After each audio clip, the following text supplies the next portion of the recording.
Hey guys, welcome back. If you're new here, my name is Becca and today I have my October wrap up.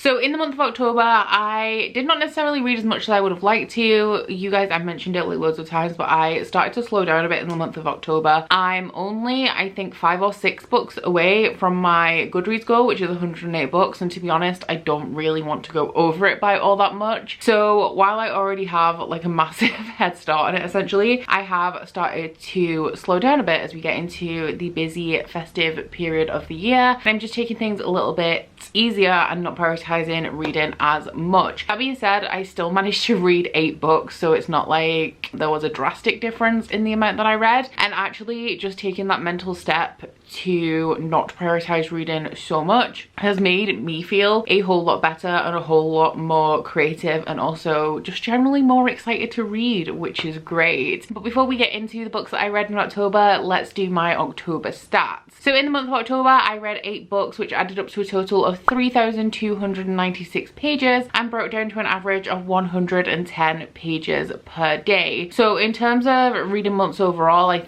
think this is my 3rd worst reading month in terms of pages read, but anything over 100 pages per day I'm perfectly happy with. For the star ratings, we had 1 2-star read, 2 3-star reads, 4 4-star reads and 1 5-star, which broke down to an average of 3.62 per book, which is somewhere about normal for me. For the demographics, I read 1 young adult book, 1 new adult book and 6 adult books. For the formats, we had 6 standardly formatted novels, 1 ebook and 1 audio. For the genres, we had 3 fantasy, 2 fantasy romance, 1 romance, 1 paranormal and 1 thriller. And for the places where I acquired these books from, 6 of them I have hauled in 2021. Only 1 of them came from my own TBR prior to the start of 2021, which is still not good and I still need to work on that. And 1 of them I read via Scribd. So the first book that I read in October was The Beast by Katie Robert. At the beginning of the month, I was doing a Wicked Villains reading vlog. I wanted to read the whole series. I didn't quite make it and I gave up after The Beast. That being said, I do really enjoy this series. So if you are unfamiliar, the Wicked Villains series is a series of indie erotica novels essentially that are retellings of Disney stories where the hero or heroine falls in love with the villain instead of the person that they traditionally fall in love with in the movie. The entirety of this series is set in a fictional contemporary city called Carver City, where the villains are more like territory and mob bosses than anything fantastical. There's no fantasy in the series, no like fantastical magical elements anyway. So in this one we are following Belle, whose father is one of the territory bosses in Carver City, and he dies leading Gaston and Beast, who are 2 of his best generals, to leave the territory to reassess whether they actually want to go back. Now all 3 of these characters do have some history. They were both dating Belle at the same time at one point. She was asked to make a decision which one of them she wanted and she couldn't. Since then, Gaston and the Beast have hated each other. So this one is a throuple story. All of these books are BDSM romances as well, so if that's not something you're into, then I really don't think that this series is for you. But I absolutely adore this series for the smut elements. Katie Roberts still reads the best smut that I've ever read. The reason why I gave up on reading the series in a week is because they are a bit much if you are reading them back to back. But aside from the first one, Desperate Measures, which I gave 5 stars, this one has been my favorite of the series so far. I gave it 4 stars, and my favorite thing about this was the sexual tension between the Beast and Gaston, because something that I don't really love in romances is when there is already an established relationship that you're expected to root for when you don't see it coming into fruition. And both of these guys already have history with Belle, so we already know that there's feelings there. However, Gaston and the Beast hate each other, so in terms of those 2, there is an enemies to lovers thing going on there, and I think that they had great chemistry together and I really loved it. So 4 stars for this one. We'll be continuing on with the series eventually, but I have definitely learned my lesson, which is the name of the 2nd book in the series, and I don't think I'm going to be trying to read a series like this back to back again, because I really burnt myself out on it. And as a result, I think I've also burnt myself out on romance, or especially like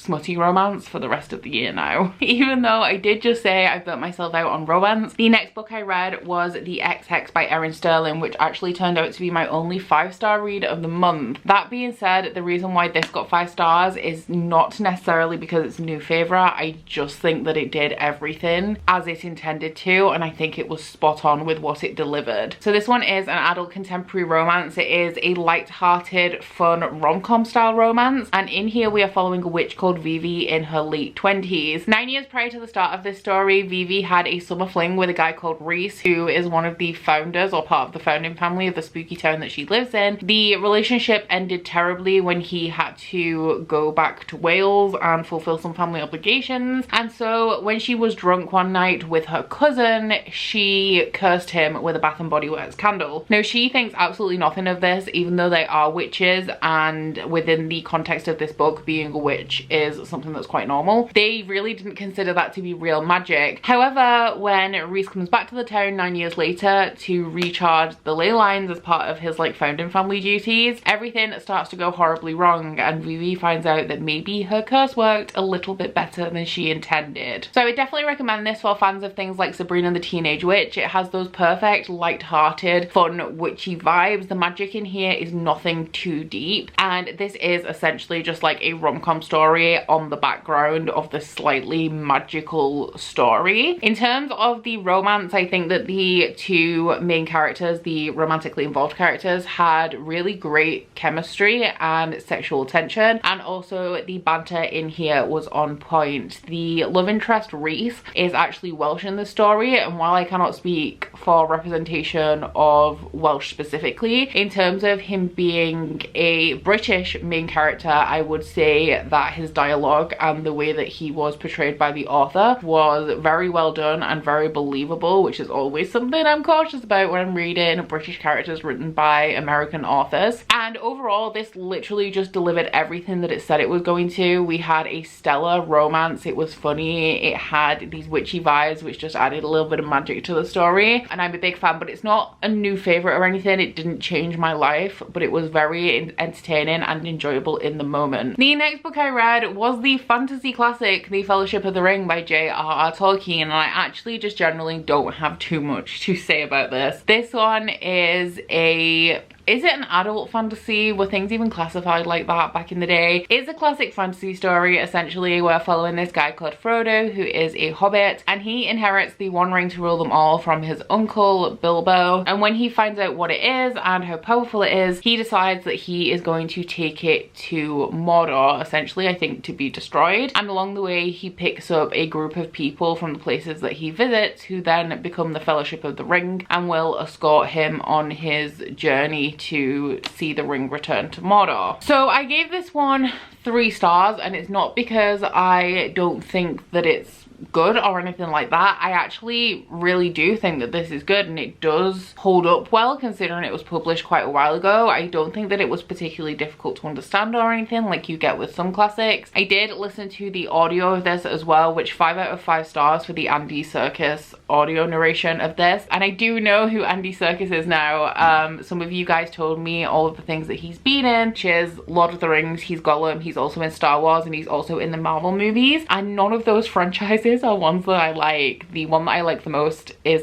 Star Wars, and I've only seen all of the movies once. Like, I'm not a fan of any of those massive worldwide franchises, which is something that I realized when you guys explained to me who Andy Serkis was. So I really love the experience of listening to this, but I have tried to watch the movie for this at least twice, and it has been on in the background like around Christmas time multiple other times, as well as the 2 times that I've actually sat down and tried to watch it, and I just cannot pay attention to this story for the life of me. No matter what format I try to ingest this story, it is just not sinking into my brain at all. So I had a really good listening experience with this. I listened to the audiobook while I was sketching, working on my digital journal, all of that kind of stuff, and it was definitely very good to play and listen along to while I was doing something else, but I just cannot follow the story. It just does not have a hook for me, and I don't know why it is, because like I I said, I think that it's good. I think the writing is good. I like the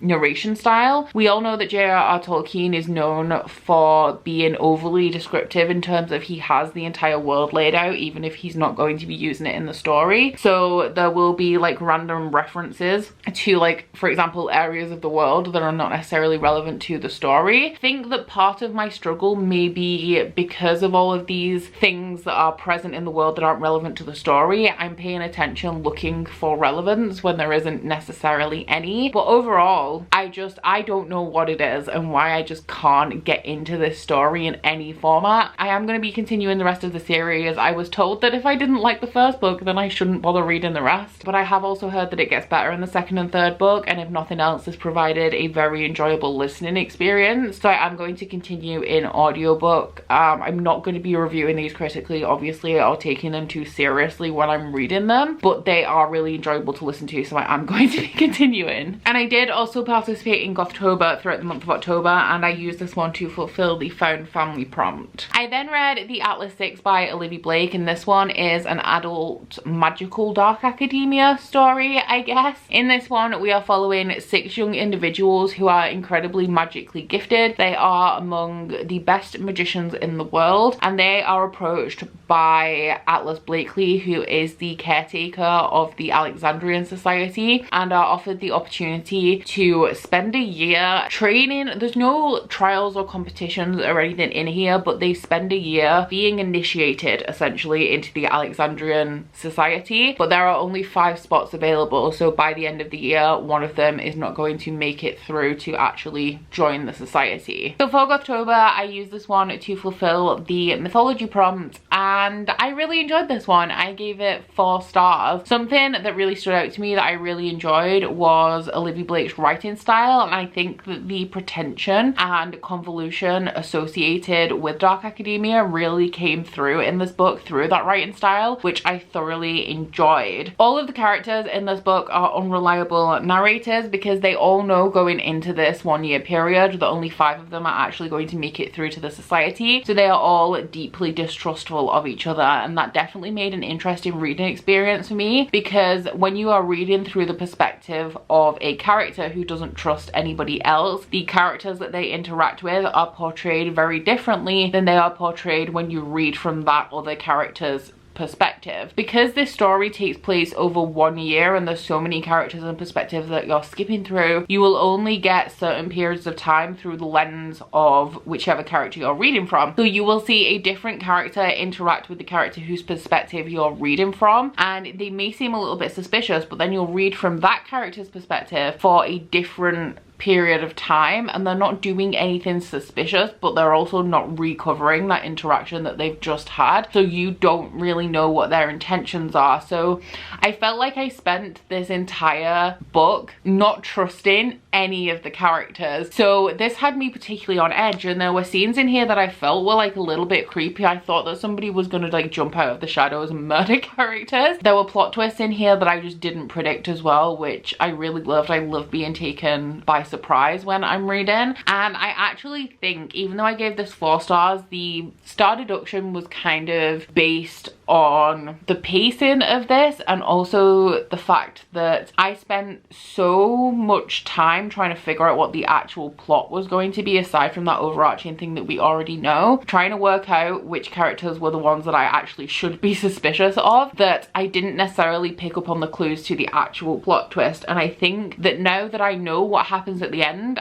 and I'm not distrustful or as distrustful as a lot of the characters, if I reread this and knew what I was looking for, like knew what I was supposed to be picking up on, I think I would have an entirely different reading experience with this book. So if I reread this, which I may before the sequel, I think it's a 5-star prediction, and also the sequel for this is definitely a 5-star prediction as well. I'm really excited to see where the story goes, and I would also say, if you're a little bit nervous about picking this up, if you have read An Unkindness of Magicians by Kat Howard, which is a book that I love, then you may really enjoy this. And also, although I can't pinpoint why, I got Slight Vicious by V. Schwab vibes when I was reading this as well. So if you're a fan of Vicious, this may also be something that you're into. I think it might be the grey morality of all of the characters and how, like, in Vicious you're rooting for villains essentially. In here you're intrigued in the story, you're interested in what's going on, but you don't trust any of the characters, so you don't know if you're misplacing your trust when you're reading the book. I think that's maybe why it reminds me of Vicious. But really enjoyed this one and cannot wait for the sequel, which I'm hoping is coming towards the end of next year, although this has just been picked up by a traditional publisher, so the sequel may be delayed, but I'm hoping it's still going to come next year. The next book that I read was Daughter of Darkness by Juliana Haygert. This one is an indie fantasy romance. As far as I am aware, it is also a standalone, and this one it's told in two perspectives. So we have a main female and male character, and the male main character has just come out of 300 years of essentially like a hell prison where he was punished for doing something wrong, but he has no idea what it was that he did wrong, and he's also had his memories wiped. So he has been given a second chance by the gods and put in this location, told to do his job. He's a demon hunter, but he has no idea what he did wrong, so he has no idea how to fix it. Our female main character in here is a girl who has been on the run because there is a demon and his lackeys who are trying to hunt her down for her unique powers, and she's on the run with another woman. So they settle in this town with the guise of this other woman being her mother and try to establish a life for themselves and hope that this guy that they're running from doesn't actually find them. Now this story is also told in two timelines. So in the past timeline you have the male main character before his 300 imprisonment period, and you also have the female main character who is the daughter of this previously wealthy family who had a big estate. However, her father died and the family have fallen on hard times. So in that timeline, the demon hunter guy has been sent there because he's been told that the girl is evil, and he kind of infiltrates their family under the guise of being somebody with amnesia who doesn't really know where he belongs or where to go, so he sticks around to help them out with their estate. So this one, it was like 350-ish pages, and I don't have anything really to say about it. Like, I didn't feel strongly about this on any front. I will say that I think the pacing was way too slow throughout the beginning and a little bit too rushed at the end, but my main kind of reason for not enjoying this, it was my lowest rated book of the month, I gave it 2 stars, is that I found it super repetitive. So quite early on in the book you figure out that these two timelines are actually mirroring each other. So we'll have the main female character in the past timeline will meet her really snobby neighbor, and then in the present timeline the main character will meet a really snobby neighbor in that timeline. So it was kind of just reading the same thing again in 2 timelines, and I didn't feel like the suspense was there and there was enough intrigue to carry that through to actually make that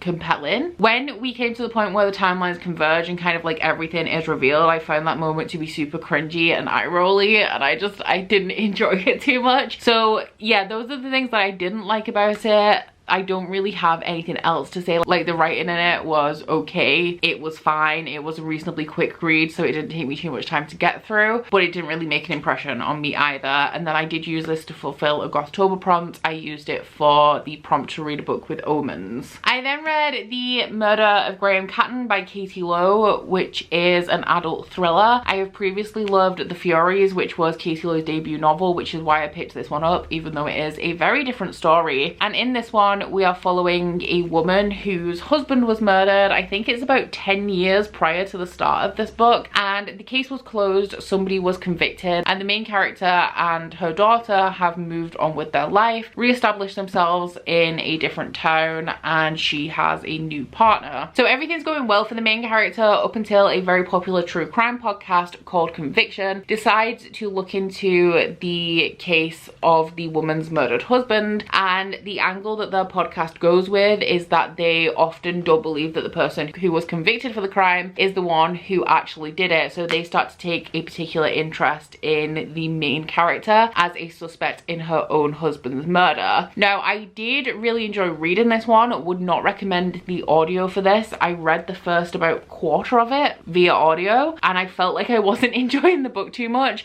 but as soon as I switched over to physical I was like way more into it. I found the narration of the audiobook book was disappointing because I expected podcast elements, which it didn't have, but that was fine. I could get over it. But the voices that the narrator did for the side characters, I did find to be particularly great in, so would not recommend the audio route on this one. One of the interesting things about this is that as you are following the narration, you know that the main character has no memories of the day that her husband was murdered. But as the podcast continues to look into her as a suspect, she never actually tells you if she's done it. So as a reader, you don't know if she is actually the person who murdered her husband, which kind of keeps you on your toes and looking for clues within the text to see if you can piece together whether she actually did it or not. So I did find the first half of this to be slow, but when I hit the halfway point, I flew through the entire second half of this book in one sitting. It is very twisty, which is something that I like in thrillers. I like them to have shocking twists and plot reveals and all of that jazz, and this definitely delivered. I gave it 4 stars. The reason it wasn't 5 stars is because I did think that it had one twist too many, but if you look too closely into them, there's a few ways in that they're not entirely plausible. But you guys know I'm not a thriller reviewer, so if you are thinking of picking this one up and you're unsure about it, I would definitely recommend that you guys go check out a review from somebody who reads a lot of thrillers. But I, as somebody who doesn't read a lot of thrillers, thought that it was really entertaining, and I don't think I'm going to keep this one. I don't usually keep thrillers. I tend to unhaul them after I've read them, but I did keep The Furies because I love it so much. This will not be one that I keep, but I'm still a fan of Katie Lowe and will continue to read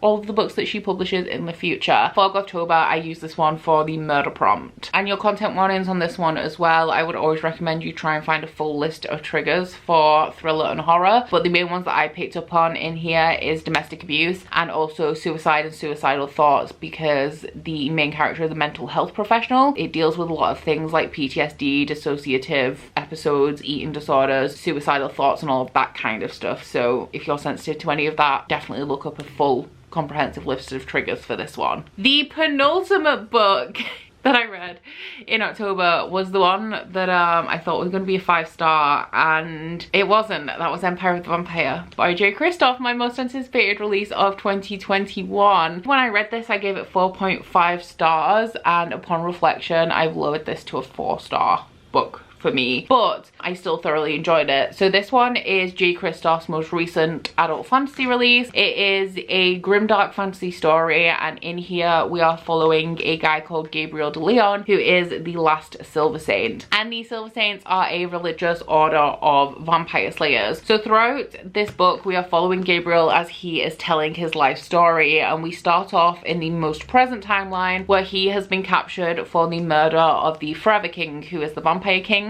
and he is about to be executed. But before that happens, the Empress would like him to tell his life story as he is the last Silver Saint. They want to know all of the details about this religious order before it's lost to history, and also they want to know the details of the Holy Grail, which is something that Gabriel actually found during his lifetime. So the Empress sends this historian called Jean-Francois to record Gabriel's life story, and throughout this book he is narrating it in 2 timelines. So we have his younger years where he's growing up with his family and being initiated into the Silver Saints, and then we have a timeline that I think is about 17 years after that one, where he was in pursuit of the Holy Grail. In this world, the sun has set 30 years prior to the most present timeline we're reading, and since then it has been eternal night, and vampires have been slowly moving closer to eradicating humanity. The Holy Grail in here is an item that has been prophesied to end the endless night, which is why it is of such importance to the humans who want to have it to use it, and the vampires who want to completely get rid of it. So starting off with the things that I really enjoyed about this, it has J. Kristoff's signature writing style. So if you read his Stormdancer series, if you read Nevernight, the writing is going to be pretty similar. We have a lot of heavy metaphor. It's a little bit pretentious in the way that it's written. Like, I can't lie, I am aware that his writing style is a tad pretentious, and it is also very gory, very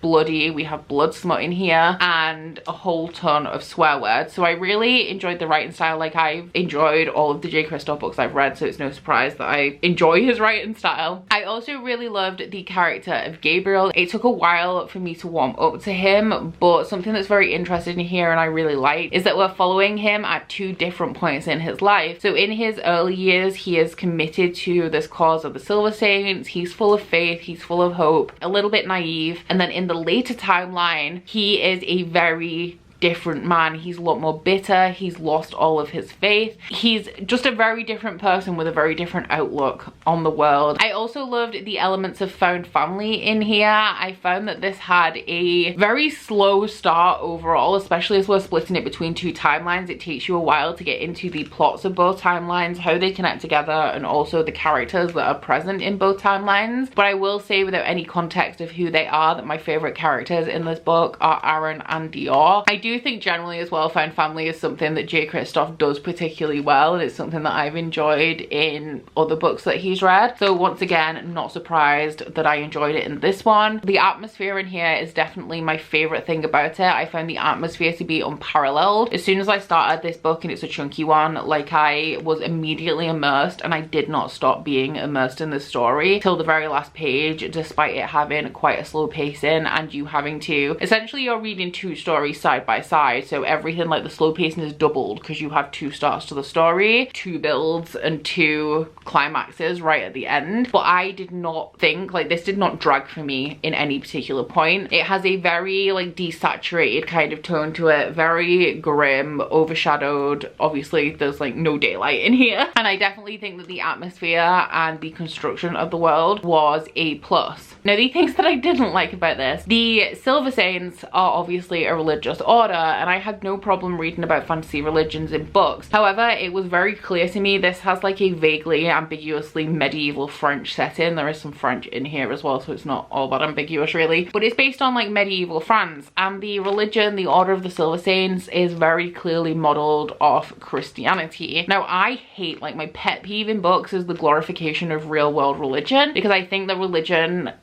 it's done a lot of good for a lot of people, but it's also done a lot of bad in the world. So I think that even when the book intends to portray religion in a bad light, or make you angry because of religious aspects, I am too angry to even appreciate that I'm supposed to be angry because of all the bad that religion has done in the world. I didn't love the religious aspects, but I will acknowledge that there are lots of interesting conversations about religion throughout this book, where you read about the believers and the non-believers, and also we have the duality of Gabriel in both of his timelines, where in one he ultimately like believes in this with his whole heart, and in the second timeline he's lost all of his faith.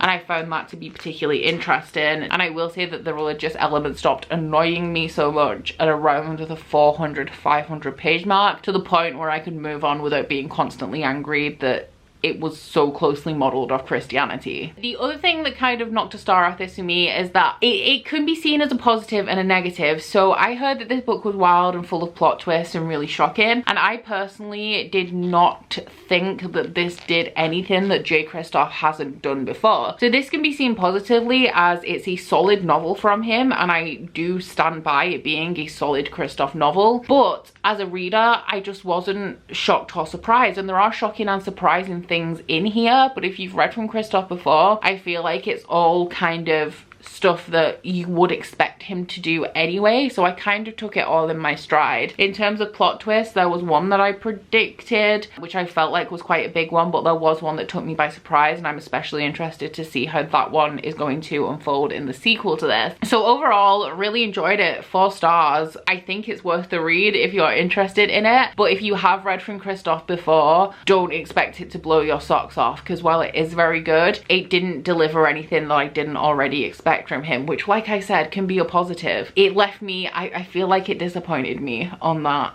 I wanted more from it. And for October, I used this one to fulfill the prompt to read a book with LGBTQIA+ rep. And then finally, the final book that I read in the month of October was Black Sunshine by Karina Halley, or Karina Hall. I still am not sure on the pronunciation, so if any of you guys know, then please feel free to let me know in the comments. But this one is a indie paranormal romance. It is a vampire story. We are following a young woman called Lenore who is approaching her 21st birthday when she is kidnapped by a centuries-old vampire, and what Lenore doesn't know is that she is actually a vampire herself. So this story starts off with who the main character believes to be her parents murdering her real birth parents who were vampires. And since then, I think she was like maybe 2 or 3 at the time, Lenore has been raised by witches. I'm struggling to describe the plot of this one to you guys because, to be honest, it doesn't really have one aside from Lenore turning into a vampire. And one of my criticisms of this book, I gave it 3 stars. I expected to really love this and it hit like middle of the road for me. One of my main criticisms is that it takes a long time for the vampiric aspects of this book to be explained. Straight from being kidnapped, Lenore begins the process of turning into a vampire, and in this world vampires can be born, so vampire adults can have vampire babies. They are vampires, but they're pretty much human until they reach their 20s or 30s and they begin the process of actually transitioning into a vampire. I feel like because this strays away from typical vampire lore where like you get bitten, you die, and then you turn, it needed a little bit of explanation, and that kind of came towards the latter end of this book. I just felt like we were kind of flying by the seat of our pants throughout the beginning of this. The main character was like accepting what was going on, accepting the truth of what was happening to her without asking the right questions.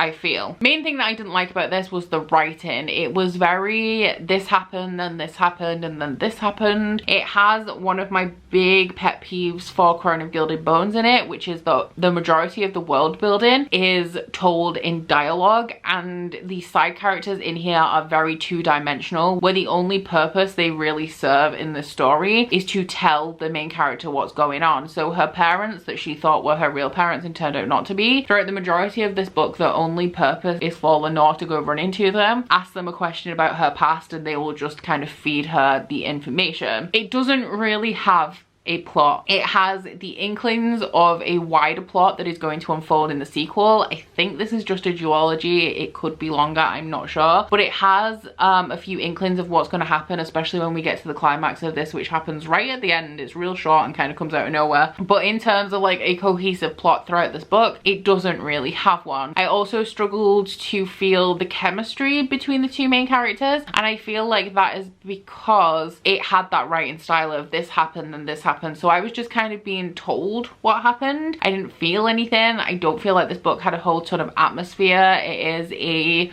urban fantasy, contemporary fantasy kind of setting where it's set in the real world with vampires and witches living in this world. And I think I've come to the conclusion actually that I just don't like contemporary or urban fantasy. You know, the kind that are in the style of the ones that were popular in the early 2000s, like the Sookie Stackhouse series, the Fever series, all that kind of stuff, although I did enjoy the Fever series okay. And I think that the main thing that comes down to is the character stereotyping in here. The types of female main characters that we have in books like these, I just really cannot get behind, and they grate on my nerves. They're all like a different variation of the same kind of character, and we also always have this trope of a centuries old guy who knows more about the world kind of giving the main character purpose. And that's the thing for me. I don't mind the couple of 100 years old immortal and young human woman kind of situation going on. The thing that bugs me about it is that the main female character doesn't really seem to have much purpose until this man arrives and gives it to her, and even if they did have things going on in their life before that, they just like give it up. And I don't think I would mind it so much if we had a character who, when we start off, is successful and has an established career and is a like fully formed person in their own right, but they just almost feel like empty characters until this man comes in to give them everything that they've ever needed in their life, and they found the thing that they wanted, and they have no reason to look for anything else outside of this unless it works with that relationship. You know what I mean? So I didn't love this as much as I expected to, but I definitely understand why a lot of people thought that I would really love it. But I am intrigued enough to continue with the sequel to this one, as I do feel like it got a lot stronger in the second half. Really did not have a good time with the first half, but the second half delivered enough that I will be continuing with this one eventually. So those are all of the books that I completed, and then aside from that, I also made it halfway through The Haunting of Hill House by Shirley Jackson, which is a classic gothic horror. So this will be the first book that I finish in November. I did intend to read the entirety of this on Halloween, however I got sidetracked by Dead by Daylight, so I did not finish it. But I'm enjoying this enough so far. I'm intrigued, but I don't love the dialogue in it. So that is where we're at with this one as well, and you can expect me to finish this one very soon. So there you have it. Those are all of the books that I read in the month of October. Have to say, not a very motivating stack. Like, I didn't love anything this month, and I'm really hoping that something comes through with me in November. I'm doing my TBR a little bit differently. If you haven't seen it, I'll link it up here. I'm going to be rolling as I go for Bookopoly, so essentially mood reading. So definitely stay tuned for that if you are interested to see what I end up picking up, because I'm really excited to do it. I have no idea how this month is going to unfold, and as somebody who always has TBRs planned in advance, I'm like really excited for it. But down in my comments, please let me know if you have read any of the books that I've read this month and what you guys thought of them. Do you agree with me? Do you not? Do you like some of the books that I really disliked? Let me know all of the things. But aside from that, guys, please don't forget to like this video if you liked it, and subscribe if you wanna. Down in my description box, you'll find a link to my Goodreads, Instagram, Twitter if you'd like to follow me on any of those, as well as a link to my Bookish Candle website, the Instagram for that, and a 10% off discount code. But that's it from me today, guys. Bye! Oh, you bite your friend like chocolate. You say you'll go where nobody knows, with guns hidden under our petticoats. We're never gonna quit it, no, we're never gonna quit it, no.